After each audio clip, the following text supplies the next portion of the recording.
آج کا ہمارا موضوع لیلۃ القدر کے حوالے سے ہے، اور آج پہلی طاق رات آ رہی ہے، دوسرا عشرہ مبارک ختم ہو رہا ہے مغفرت کا، اور تیسرا عشرہ مبارک شروع ہونے جا رہا ہے جہنم سے چھٹکارے کا۔ لیلۃ القدر انتہائی برکت والی رات ہے۔ اس میں سال بھر کے احکام نافذ کیے جاتے ہیں، اور وہ فرشتوں کو سال بھر کے کاموں اور خدمات پر مامور کیا جاتا ہے۔ دیگر راتوں سے اس کی قدر و منزلت سب سے زیادہ ہے، اور اس رات کی نیکیوں اور اعمال کو بارگاہ الہی میں قبولیت کا شرف زیادہ ملتا ہے۔ اس رات کو 1000 مہینوں سے بہتر عبادت قرار دیا گیا ہے۔ اس رات میں جبرائیل اور فرشتے نازل ہوتے ہیں اور عبادت گزاروں سے مصافحہ کرتے ہیں۔ یہ شب سلامتی ہے جو صبح صادق تک برقرار رہتی ہے۔ اس رات قرآن کریم لوح محفوظ سے آسمان دنیا پر نازل فرمایا گیا، اور حدیث پاک میں اس کی بڑی فضیلت بیان ہوئی ہے۔ تو اللہ رب العزت نے قرآن حکیم میں ارشاد فرمایا، انا انزلناہ فی لیلۃ القدر، ہم نے اس قرآن کو لیلۃ القدر میں نازل کرنا شروع کیا۔ اور تم کیا جانو کہ یہ کتنی بڑی رات ہے، کتنی مقدس رات ہے، اور پھر اس کی تفصیل وہ ذکر فرمائی گئی۔ حدیث پاک میں ہے، اس رات قرآن حکیم لوح محفوظ سے آسمان دنیا پر نازل فرمایا گیا، اور جس نے لیلۃ القدر میں ایمان اور اخلاص کے ساتھ قیام کیا، اس کے سابقہ گناہوں کو معاف کر دیا جاتا ہے۔ اور ایک حدیث پاک میں رسول اکرم صلی اللہ علیہ وسلم کا ارشاد گرامی ہے کہ اللہ نے میری امت کو شب قدر عطا کی، اور یہ رات تم سے پہلے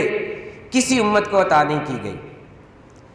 اور اس کے شان نزول میں مفسرین نے لکھا ہے کہ بنی اسرائیل کا ایک شخص ساری رات عبادت کرتا اور سارا دن روزہ رکھتا اور جہاد کرتا، تو اس کے بارے میں نام آیا ہے کہ حضرت شمعون رضی اللہ تعالیٰ عنہ بنی اسرائیل میں ایک بڑے بزرگ گزرے ہیں۔ تو ان کا تذکرہ رسول اکرم صلی اللہ علیہ وآلہ وسلم کی محفل میں جاری تھا، تو صحابہ کرام رضوان اللہ اجمعین کہنے لگے کہ جب وہ عبادت اور جہاد کا تذکرہ سنا اور اس کی 1000 رات کی عبادت کا تذکرہ سنا، تو آپ پوچھنے لگے کہ یا رسول اللہ صلی اللہ علیہ وسلم، ان کی تو بڑی بڑی عمریں تھیں، تو ہماری تو عمریں بڑی تھوڑی ہیں، اور وہ بھی عمریں کچھ طلب معاش میں پوری ہو جاتی ہیں اور کچھ نیند میں پوری ہو جاتی ہیں، تو وہ لوگ تو ہم سے بڑھ جائیں گے، جو پچھلی قوموں کے لوگ تھے ان کے امتی تو ہم سے بڑھ جائیں گے۔ جب یہ بات رسول اکرم صلی اللہ علیہ وسلم کی بارگاہ میں سوالیہ انداز میں پیش کی گئی، تو سرکار صلی اللہ علیہ وسلم خاموش ہو گئے اور اس بارے میں فکر کی۔ جب آپ صلی اللہ علیہ وسلم اس غور و فکر میں تھے، تو حضرت جبرائیل علیہ السلام سورۃ القدر لے کر تشریف لے آئے، اور آپ کو آ کے بتایا کہ ہر سال یہ رات ملا کرے گی۔ اور حدیث پاک میں رسول اللہ صلی اللہ علیہ وسلم نے فرمایا کہ تمہارے پاس یہ مہینہ آیا جس میں ایک ایسی رات ہے جو 1000 مہینوں سے بہتر ہے، جو اس رات میں سے محروم ہو گیا گویا کہ وہ بھلائی سے محروم ہو گیا۔ تو یہ رات 1000 مہینے سے بہتر رات قرار دی گئی ہے، افضل رات قرار دی گئی ہے، اور اس کو رمضان المبارک کے آخری عشرہ کی طاق راتوں میں تلاش کرنے کا حکم ہوا ہے۔ ہو سکتا ہے کہ یہ آج ہی کی رات ہو جو آ رہی ہے، 21ویں نہیں تو 23ویں، ورنہ 25ویں، اور بہت زیادہ مقبول یہ ہے کہ وہ 27ویں ہو سکتی ہے اور 29ویں بھی ہو سکتی ہے۔ تو صاحب ایمان جب روزے بھی رکھتے ہیں، قیام بھی کرتے ہیں، تو ایک بار جس کو یہ بڑی رات مل جائے تو وہ کتنے بڑے عمل سے گزریں گے کہ ان کی اس رات کی عبادت 1000 مہینوں سے افضل قرار پائے گی۔ اور اس رات کی نشانی یہ ہے کہ یہ رات آفات سے سلامتی والی ہے، رحمت اور خیر والی ہے، اور اس میں فرشتے آسمان سے نزول فرماتے ہیں، اور اس رات شیطان کو اپنی برائی کرنے کی طاقت نہیں ملتی اور جادوگروں کا جادو بھی نہیں چلتا، اور یہ رات کھلی، روشن اور شفاف ہوتی ہے، نہ بہت گرمی ہوتی ہے نہ بہت سردی ہوتی ہے، یہ ایک معتدل رات ہوتی ہے۔ تو حاضرین کرام، آپ سے گزارش ہے کہ جب بھی یہ طاق راتیں گزر رہی ہوں تو لوگ بعض اوقات خریداری میں اور بازاروں میں صرف کرتے ہیں، تو کوشش کریں کہ اس رات نوافل کی ادائیگی کریں، اور بہت سارے نوافل کی فہرست جو ہے وہ یہاں پر موجود ہے، اور مختلف جگہوں سے آپ کو مل بھی جائے گی اور یہاں پر بتا بھی دی جائے گی تفصیلاً، لیکن مختصراً ایک دعا اور نوافل کا انداز آپ کو بتا دیتے ہیں کہ ایک دعا ہے اللہم انک عفو کریم، کہ اے میرے مالک تجھے معاف کرنا پسند ہے، تحب العفو، تجھے معاف کرنا پسند ہے، تو بڑا عفو و کریم ہے، تجھے معاف کرنا پسند ہے، فاعف عنی، مجھے بھی معاف کر دے۔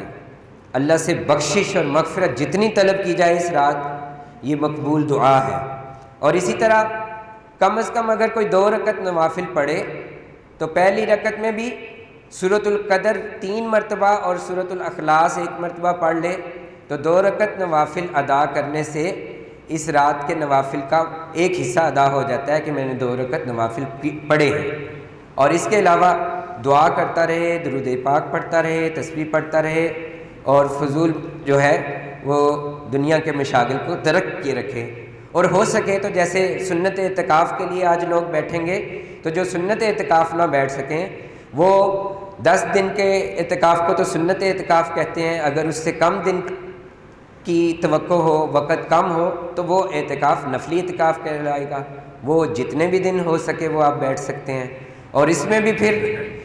ایک اور یہ ہے کہ جب بھی آپ مسجد کی طرف تشریف لاتے ہیں تو سنت اعتکاف کی بجائے نفلی اعتکاف کی تو نیت کر ہی سکتے ہیں۔ تو جب آپ مسجد تشریف لائیں ان طاق دنوں اور راتوں میں، تو آپ